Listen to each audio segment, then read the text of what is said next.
ఆత్మదర్శి అయిన మహాత్ముని నుండి నిజమైన జ్ఞానమును పొందినప్పుడు నీవు తిరిగి ఇటువంటి మోహంలో పడవు.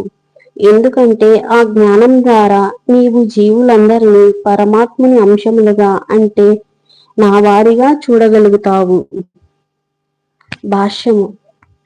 జీవులందరినీ శ్రీకృష్ణ భగవానుని అంశములుగా తెలుసుకోవడమే ఆత్మదర్శి నుండి అంటే అన్నిటినీ యథార్థంగా ఎరిగిన వాని నుండి జ్ఞానము పొందడం వలన కలిగే ఫలితము.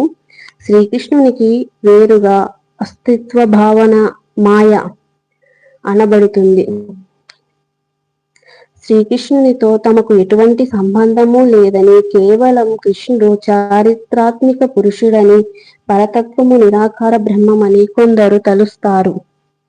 నిజానికి భగవద్గీతలో చెప్పబడినట్లుగా ఈ నిరాకార బ్రహ్మము శ్రీకృష్ణుని శరీర కాంతి. దేవదేవునిగా శ్రీకృష్ణుడే సమస్తానికి కారణుడు. శ్రీకృష్ణుడే సర్వకారణకారుడైన దేవదేవుడని బ్రహ్మ సహితలో చెప్పబడింది స్పష్టముగా.